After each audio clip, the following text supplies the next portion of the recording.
you are planning a trip to Berlin, perhaps you are considering purchasing the Berlin Welcome Card and unlocking its extensive offerings of discounts to Berlin attractions and activities. But maybe you aren't sure it's the right thing for you, or is it worth the money? Well, in this video, I'm going to explain the types of welcome cards available to you, as well as the pros and cons of each. A welcome card is usually a good investment for most visitors to Berlin, but you need to be aware of a few things and set your expectations correctly because things can get unnecessarily confusing. So let's dive in.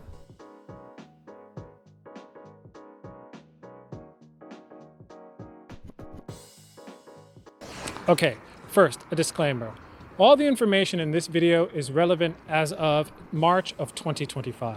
So be sure to confirm any information that I provide here, as the welcome card tends to have frequent, if small, updates. All right, let's begin. The Berlin Welcome Card comes in 3 options. Since the last 2 options are essentially add-ons to the first, I'll start by explaining the original Berlin Welcome Card option, the Classic. At its core, the Welcome Card Classic is a travel pass that gives you unlimited use of Berlin's mass transit system for the same number of days as your welcome card. And for a few additional euros, you get access to an extensive collection of local discounts. More on the discounts in just a bit. You could purchase from 2 up to 6 days of use. You can choose the A/B Zone Pass or pay a bit more for the A/B/C Zone Pass. Berlin's public transit system is divided into 3 zones, A, B, and C. Zones A and B are where the overwhelming majority of Berlin's top sites are located. Zone C is needed if you are traveling to or from Berlin-Brandenburg Airport, the city of Potsdam, or Sachsenhausen concentration camp. So as a general rule, I recommend that visitors get the A/B/C travel pass. Firstly, it's just a few more euros than the A/B pass.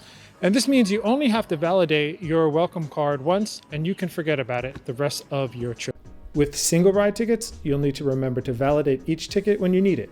And your welcome card allows you to travel with up to 3 children, aged 6 to 14 per paying adult. Single tickets do not give you this benefit. With tickets, each child aged 6 to 14 will need their own reduced fee ticket. Kids 5 and younger always travel for free. And at the time of filming, failure to validate your ticket or have the proper zoning can lead to a €60 fine if you're caught. I have a video and blog post that explain Berlin's public transit system, including the zones and ticket types, and I will leave links to both in this video's description. And as mentioned earlier, for an extra few euros, you get access to over 170 discounts, including discounts for museums, attractions, bus and walking tours, boat cruises, restaurants, theater performances, as well as souvenir shops. Usually the discount is 25%, but several locations offer up to 50% off the retail entry ticket price. And there are some big name attractions here, including the Fernsehturm, Berlin's TV tower, the museum at Checkpoint Charlie, the DDR Museum, the Berlin Cathedral, Madame Tussauds, and Sanssouci in Potsdam, just to name a few. The welcome card can be purchased online on its designated website, but you could also purchase it at Berlin-Brandenburg Airport, Berlin Hauptbahnhof, at tourist offices in Berlin, at most hotels, and at automated ticket machines servicing the Berlin public transit system. You can also purchase the Berlin Welcome Card in one of the transit apps that are available in Berlin. I go over these apps in the video and blog post on Berlin Transport. Again, you can find the links to both in the description below. If you pre-purchase your welcome card before you come to Berlin, you will be emailed PDF versions of both the welcome card as well as a CD guide and discount book. And then upon arrival, you can pick up the tangible versions of both plus a city map at one of the sales points that I had mentioned previously in this video. And even before you purchase, you can download the PDF version of the welcome card's city guide. Here you can find a city map, transit map, information on discounts, as well as sample itineraries to help you get the most value out of your card. The Classic Welcome Card is a low-risk, high-reward discount card that it's going to be the best choice for most visitors and should certainly be the baseline that you use when considering the next 2 options.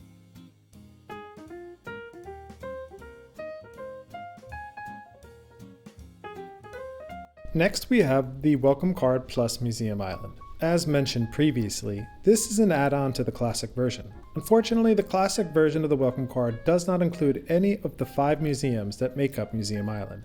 These 5 popular museums are the Bode Museum, the Altes Museum, the Neues Museum, the Alte National Gallery, and the Pergamon Museum. By the way, I have a video and blog post that goes into more detail about Museum Island, and I'll leave links to both in this video's description. The welcome card is only available as a 3-day or 72-hour option. However, it only costs 20 to 22 euros per adult more than the classic welcome card, depending on which travel pass you get, A, B, or ABC. If the museums, the 5 museums of Museum Island, are high up on your must-do list in Berlin, then this option is a no-brainer. A separate single-day ticket to Museum Island costs 24 euros, and this option doesn't come with free transport. However, do note that there is a separate 3-day ticket called the Museum Pass, which includes the Museum Island museums and many other Berlin museums. It costs 32 euros at the time of recording, and could be a better value if museums are your thing.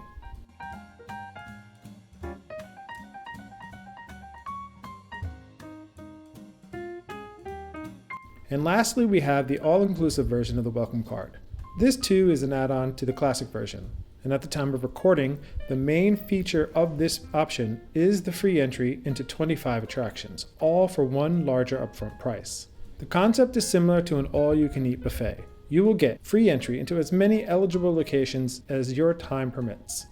Like the classic welcome card, you can choose from 2 through 6 days, and the transportation ticket is an A, B, C zone ticket, so no optional upgrade to include the C zone is needed.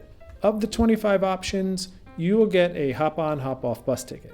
Also included are 3 of the 5 Museum Island museums, the Pergamon, the Neues Museum, and the Alte National Gallery. It's a poorly named option in my opinion because the name implies that you get all of the 170 discounts included for free.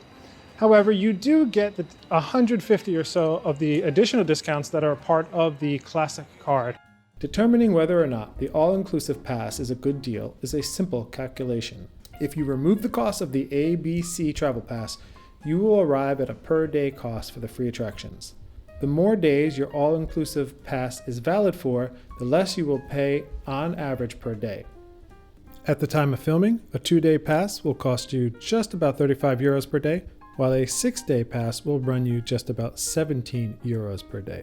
And remember, you still receive the other 150 or so discounts that the classic welcome card features. With the 2-day all-inclusive pass, you will likely need to visit 3 locations to surpass the break-even point. So you're going to need to decide for yourself whether or not the locations included in the pass are worth it for you.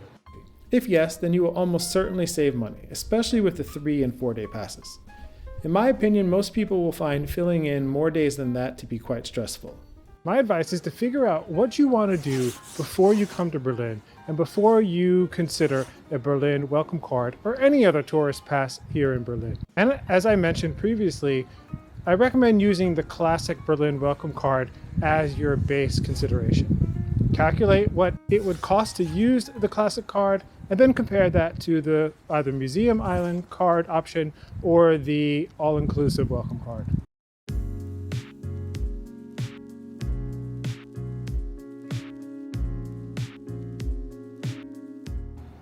Now this is the part of the video where I cover some of the things that you need to be aware about. These are some of the caveats that previous purchasers of the Berlin welcome card learned about after they had made the purchase. And some of these misunderstandings are the main reasons behind some of the negative reviews that you will find online regarding the Berlin welcome card. And I will use some examples to illustrate what I mean. Arguably, the most frequently complained about issue has to do with how to book tickets for individual attractions, tours, events. It isn't always clear how you need to obtain your discounts. There is no central app that allows you to book everything in one convenient place. Some attractions allow you to book your tickets through the Berlin Welcome Card website. Others, such as the Berlin Cathedral, allow you to book your welcome card discounts directly on their websites. Still, others don't allow pre-booking for welcome card holders at all, such as the case with the Fernseherturm. You'll need to show up at the ticket line and present your discount card. Though some locations, such as the Berlin Dungeons, will allow you to call or email in advance to reserve a time slot and then show your card when you arrive.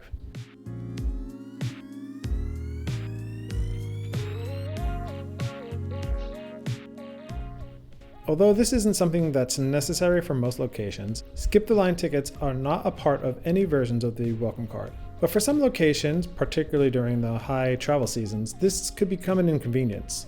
Let's take a look at the Fernseherturm for example. Upon arrival, you will first need to queue up for tickets, where you can show your welcome card and get your discounted or free tickets. You will be given the next available time slot. However, if you look at online reviews for the Fernseherturm, you will see that the majority of complaints have to do with wait times, both at the ticket stand as well as at the security line.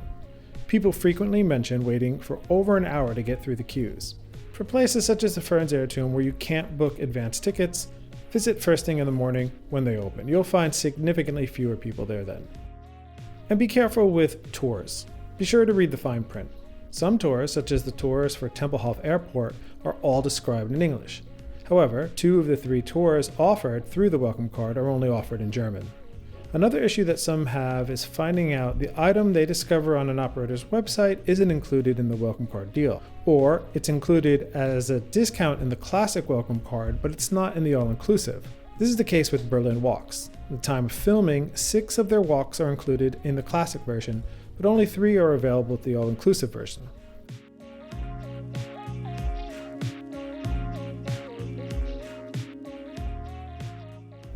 Now, this isn't an often made complaint, but something that insiders understand. Berlin is filled with lots of interesting and important attractions and landmarks that are free. I have a video that gives a sample 1-day itinerary that includes only free attractions, and I'll probably make a 3-day version of this video.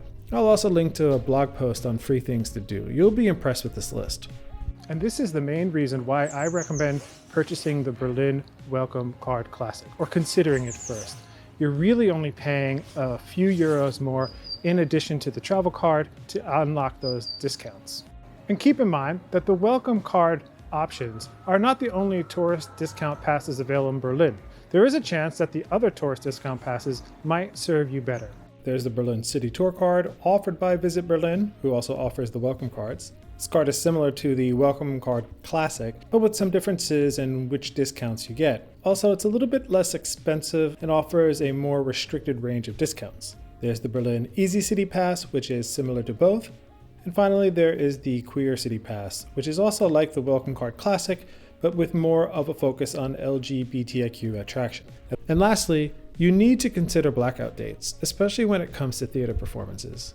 Make sure to read the fine print to understand, for example, if Friday and Saturday evening performances are excluded or not. Now, keep preparing for your trip to Berlin by watching this video explaining how to use Berlin's public transit system.